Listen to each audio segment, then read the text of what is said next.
The silence of space was shattered when the Vengeance, Earth's first fully armed interstellar battleship, emerged from the void. It wasn't sleek like the ships of the Galactic Council. It wasn't adorned with elegant curves or delicate energy sails. No, the Vengeance was a brutal, towering beast of steel and fury, a testament to humanity's raw will to survive. The moment its shadow stretched across the galaxy, the once powerful alien empires shuddered. They had underestimated humanity. They had assumed Earth was weak, that its people were too fractured, too primitive to be a threat. But they had made a fatal mistake. They had attacked. And humanity had responded. Admiral Elias Carter stood on the bridge, eyes locked onto the holographic display before him.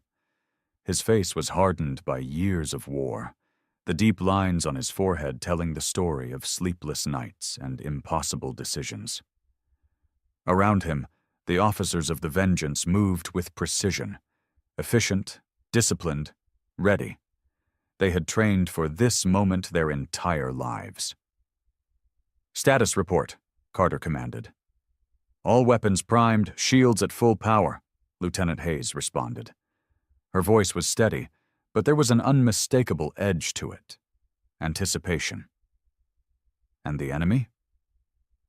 The display zoomed in, revealing an armada of ships belonging to the Zalari Dominion, one of the most powerful factions in the known galaxy.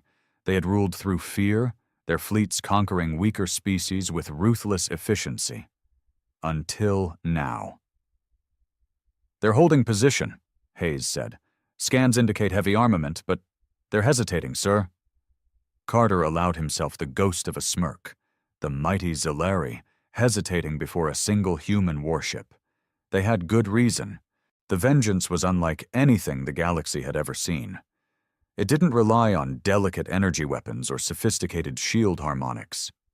No, Earth had built something far simpler, something far deadlier. The Vengeance carried kinetic railguns the size of city blocks, capable of firing projectiles at near light speed. It was lined with layers of ablative armor that could withstand anything short of a direct supernova. And hidden deep within its hull was the true horror, a weapon so devastating that it had been classified as humanity's final option, a weapon that could crack a planet in half. The Zalari command ship hailed them. A shimmering image of Lord High Warden Arval appeared, his reptilian features twitching with barely concealed rage. "Human," Arval hissed. "You dare bring your war machine into our domain?" Carter stepped forward, hands clasped behind his back. "I dare," he said simply. "You massacred one of our colonies. You thought we wouldn't retaliate." Arval's tongue flicked out in agitation. "That was a warning. Humanity was to know its place." Carter's expression darkened. "And this is our answer." There was a beat of silence. Then Arval laughed, though there was no humor in it. "You truly believe that one ship will stand against an empire?" Carter tilted his head slightly. "Your empire seems nervous." Arval's scales rippled, a sign of discomfort. He knew. They all knew. The Galactic Council had tried to keep it quiet, but rumors had spread. Whispers of a battle at the edge of the Orion Arm, where a single Earth destroyer had obliterated a Zalari fleet. They had underestimated humanity's war technology before. They wouldn't make that mistake again. "You don't belong in this galaxy, human," Arval snarled. "Leave now, and we will allow your species to exist, under our watchful eye." Carter leaned forward, his voice turning cold. "No." Then he gave the order. "Fire!" The first shot from the Vengeance tore through the void like a vengeful god's fist. A hyper-accelerated tungsten slug ripped through the lead Zalari battleship, shearing through shields and armor as if they were paper. The explosion lit up the darkness of space, and in that moment, the Zalari fleet realized the truth. Humanity wasn't weak. Humanity wasn't afraid. Humanity had come to claim its place among the stars, and the galaxy would never be the same. The moment the first Zalari battleship detonated, the battlefield erupted into chaos. The Zalari fleet, so accustomed to instilling fear in lesser species, suddenly found themselves facing a nightmare beyond their comprehension. Admiral Carter stood firm, his hands steady behind his back as he watched the battlefield unfold on the holographic display. The Zalari had numbers, dozens of capital ships, supported by hundreds of fighters, but numbers didn't matter when their weapons barely scratched the armor of the Vengeance.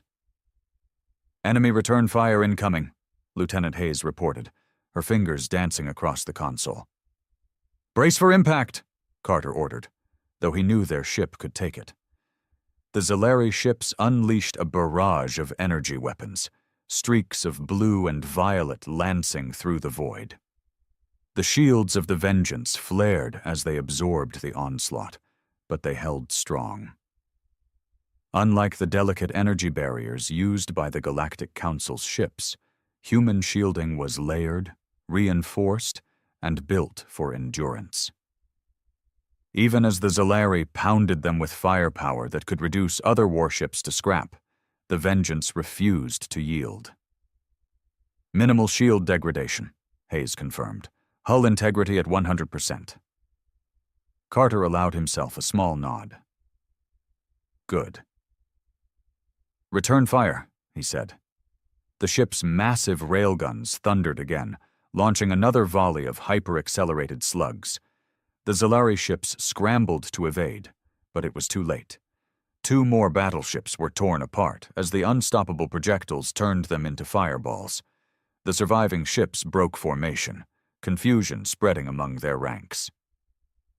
"Sir," Commander Patel spoke up from the tactical station, "we're picking up multiple distress signals from the Zalari fleet. They're calling for reinforcements." Carter's eyes narrowed. Of course they were. The Zalari had grown complacent over centuries of dominance, but they weren't fools. They knew they couldn't face the Vengeance alone. The real battle was about to begin. "Time frame?" he asked. "Estimates suggest their nearest reinforcements are 30 minutes out. Then we have 30 minutes to teach them a lesson." The order was given, and the Vengeance surged forward, cutting through the Zalari fleet like a predator among prey. The Zalari flagship, Dominator's Wrath, was unlike the others. Larger, more heavily armored, and commanded directly by Lord High Warden Arval himself, it loomed at the center of the enemy formation. But even Arval now understood what he was facing. "Fall back!" he roared, his scaled hand slamming against the command console. "Reposition the fleet! We must regroup!" "But my lord," a Zalari officer stammered. "Do as I command!" Arval snapped, his eyes flaring with rage. He had heard the reports, dismissed the warnings. The humans were supposed to be primitive, nothing more than a backwater species clinging to their fragile world. And yet, here they were, carving through the finest warships in the Dominion's fleet, as if they were nothing more than space debris. The Vengeance was a weapon of war, unlike anything the galaxy had ever seen, and Arval knew, if they didn't stop it here, they never would. "Prepare the Annihilator cannons," he ordered.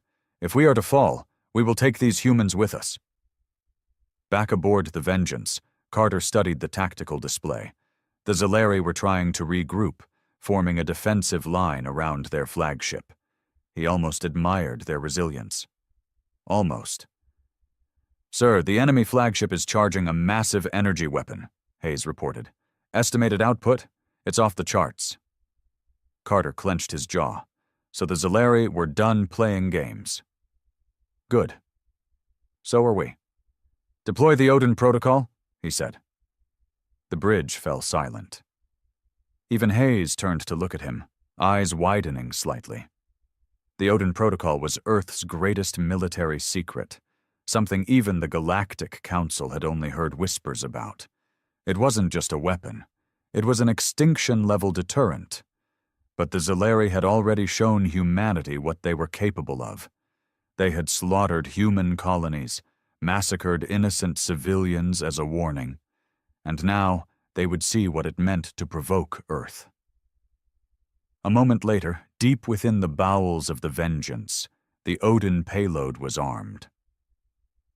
"Target the flagship," Carter ordered. "Fire." From the underbelly of the Vengeance, a single warhead detached, moving slowly at first, then accelerating at impossible speed. It wasn't a traditional missile, nor an energy weapon. It was something far worse. An experimental weapon powered by a miniature singularity. The Odin warhead struck the Dominator's wrath dead center. For a fraction of a second, nothing happened. Then space itself seemed to twist as the singularity detonated, tearing through the enemy ship with a force that defied the laws of physics. The Dominator's wrath didn't explode. It collapsed in on itself, pulled into a point of infinite gravity before vanishing entirely. One moment, it was the Zalari's pride and glory. The next, it was gone, erased from existence. The remaining Zalari ships panicked. Their flagship had been their rallying point, their symbol of strength. Now all that remained was fear. "They're retreating," Hayes said, her voice quiet, almost in disbelief. Carter exhaled slowly. "Let them go." The message was clear. Humanity had arrived, and the galaxy would never forget.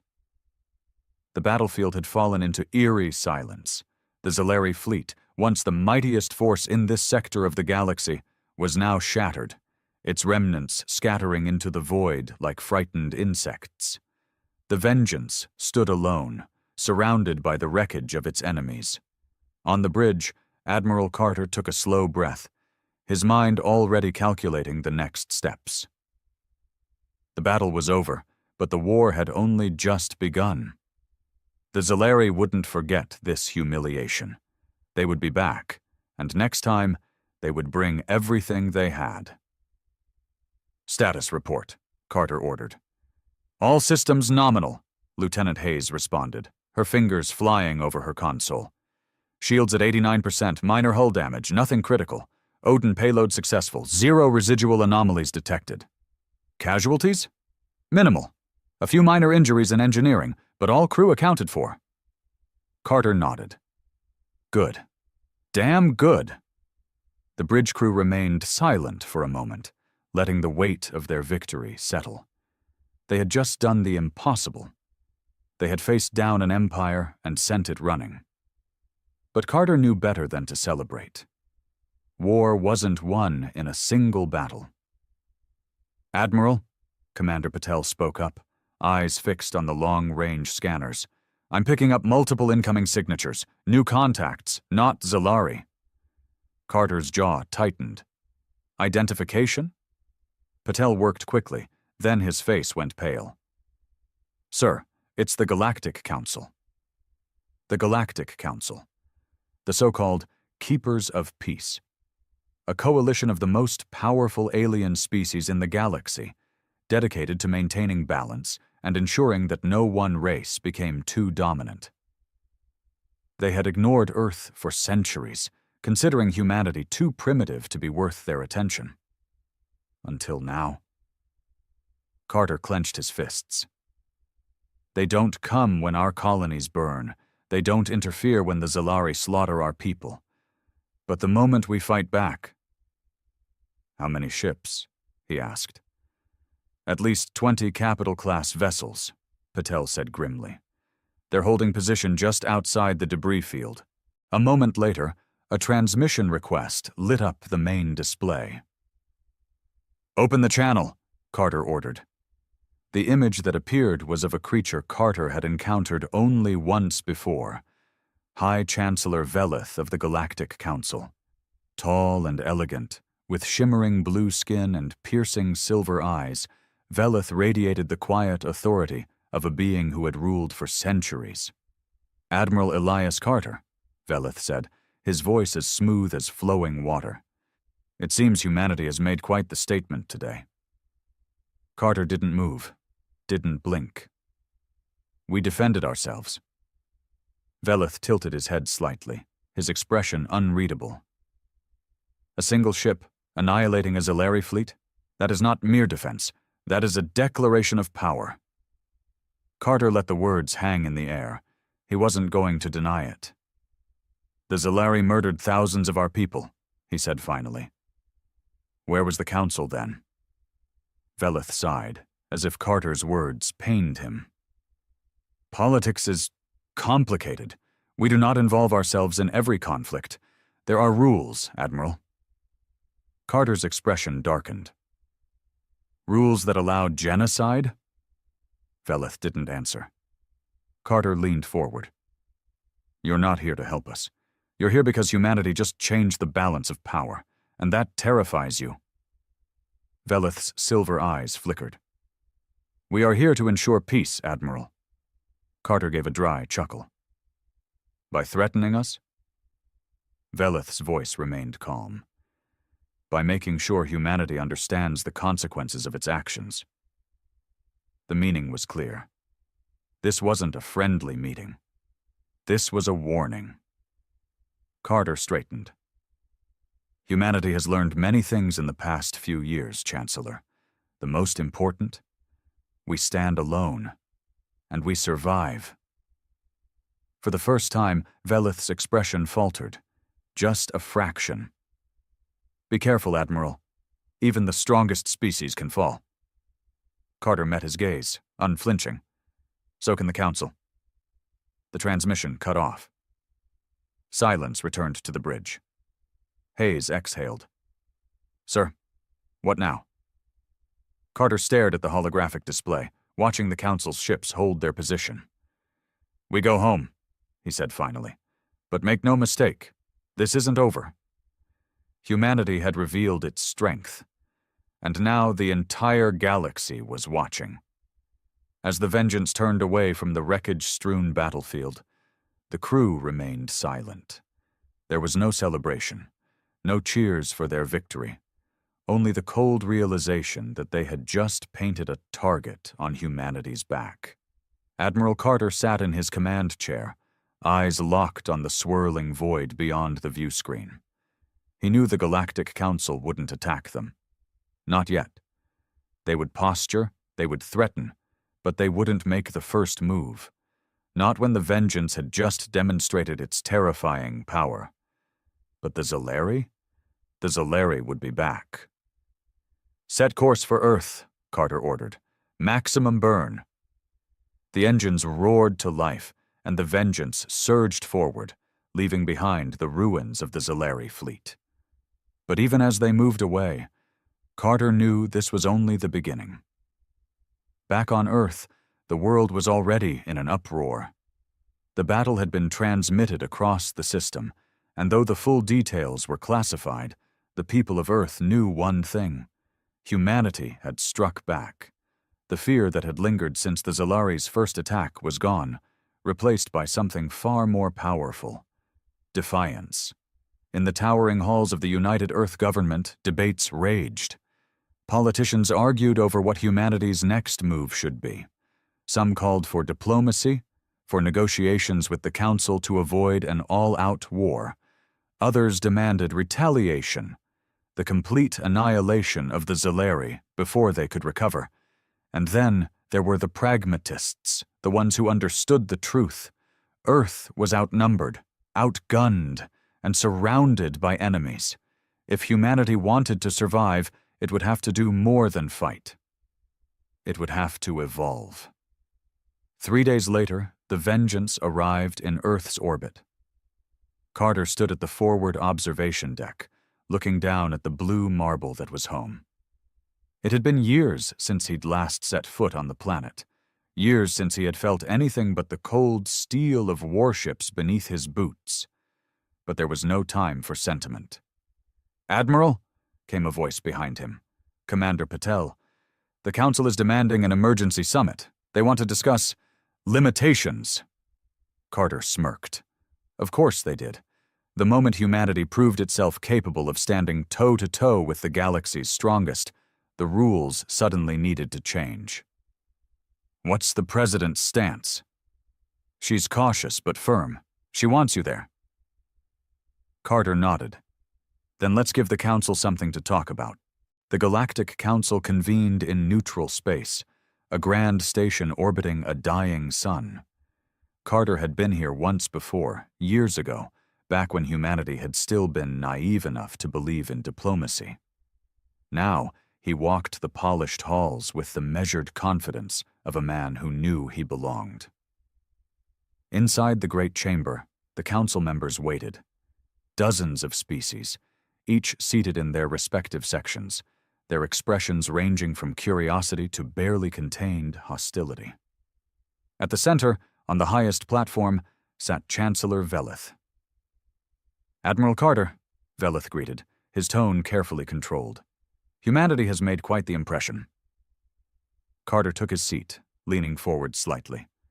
"You wanted to talk, so talk." A murmur rippled through the chamber at his bluntness, but Velith remained composed. "The Council acknowledges humanity's advancements. However, we must also acknowledge the danger such advancements present. We cannot allow unchecked militarization to disrupt the balance of the galaxy." Carter let out a dry laugh. Balance? Where was this concern when the Zalari wiped out an entire human colony? Velith's expression didn't change. The Council regrets those events, but retribution cannot be the foundation of diplomacy.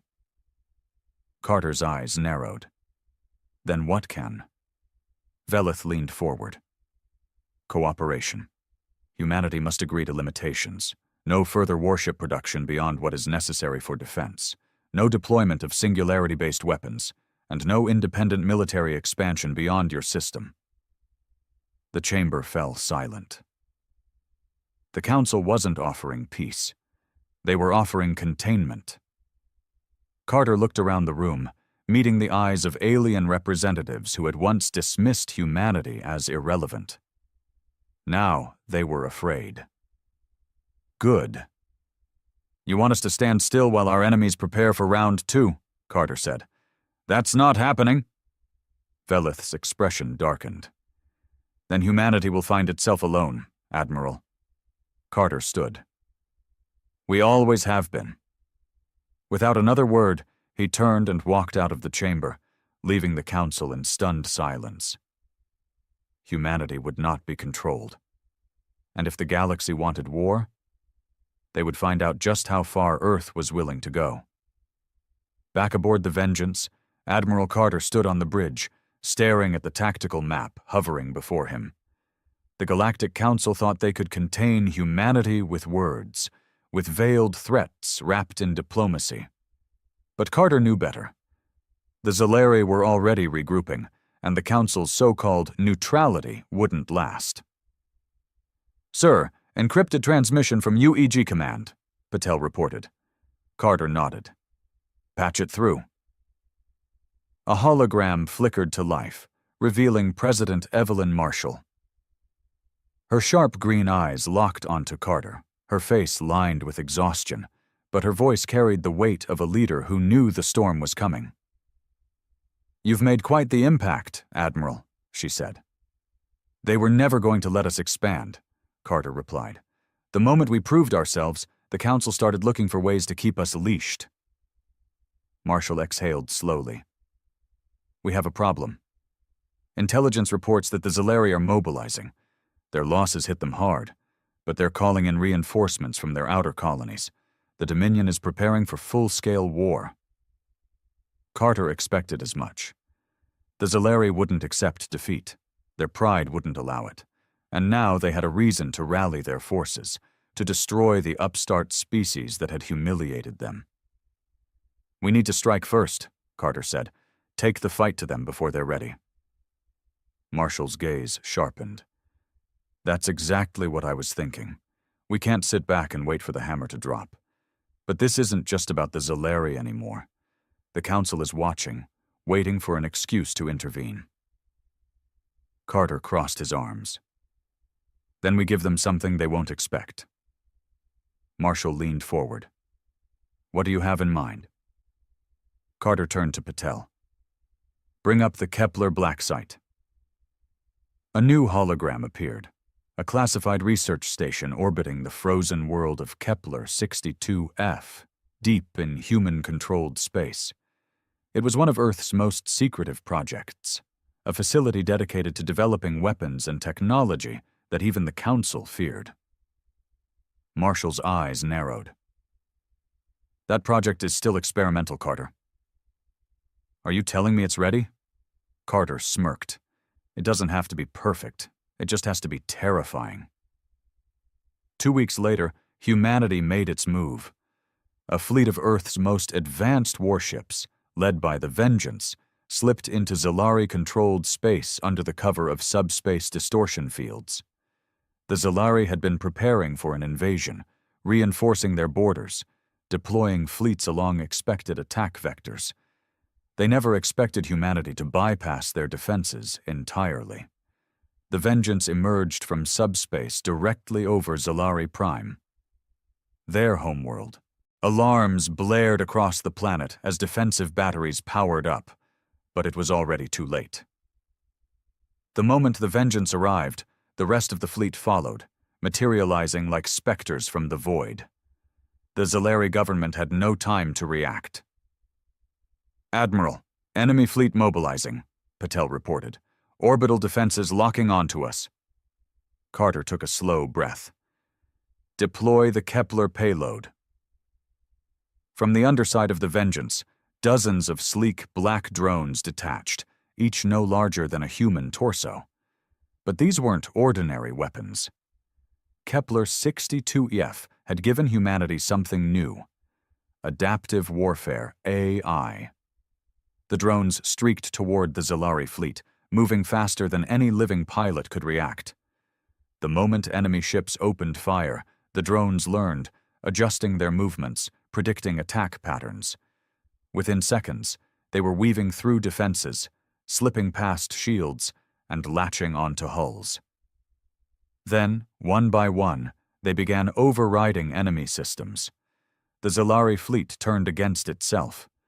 Warships fired on one another as their systems were hijacked, their own weapons used against them. The Zalari Prime defense grid shut down entirely, surrendering orbital control to the human fleet.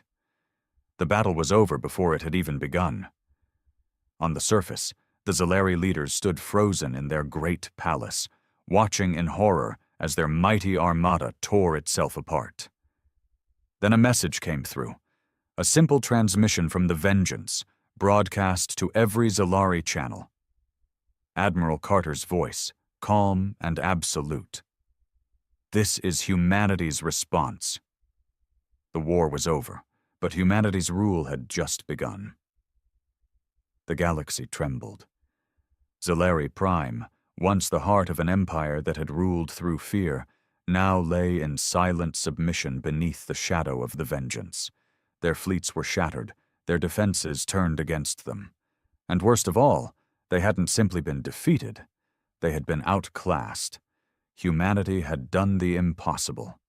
In the grand halls of the Zalari High Council, the remaining warlords stood in stunned silence as the human delegation entered. Admiral Carter led the way, his uniform pristine despite the battle, his expression unreadable.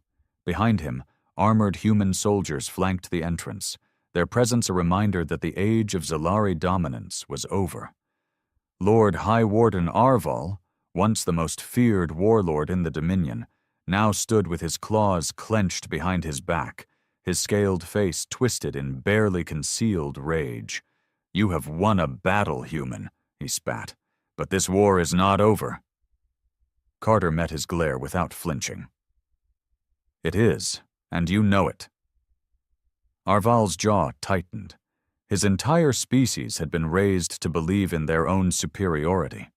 The idea that humanity, weak, fragile humanity, had crushed them in open warfare was an insult beyond comprehension. Carter stepped forward. "You have two choices, Arval. Accept the terms and live, or refuse, and watch as we dismantle your empire piece by piece." The warlords exchanged uneasy glances. The Zalari were warriors, conquerors. They did not surrender.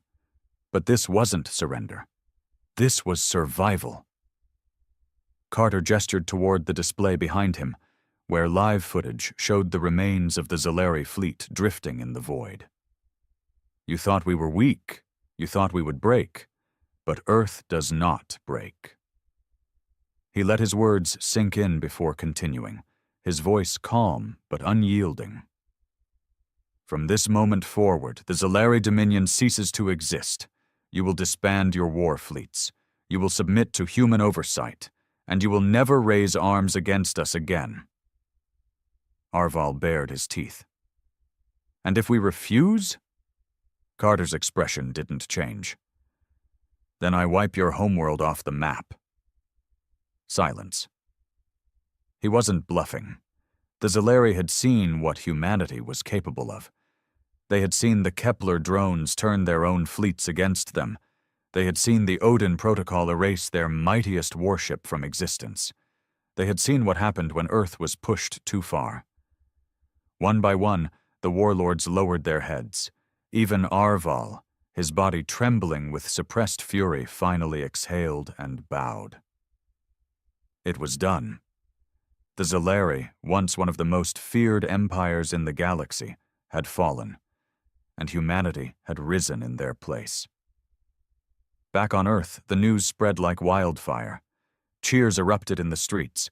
Humanity had not only avenged its fallen, but had proven that it was no longer a fledgling species struggling to find its place. It had taken its place. In the halls of the United Earth government, President Marshall stood before the gathered leaders of the world, her voice resolute. Today marks the dawn of a new era. No longer are we prey to those who seek to rule us.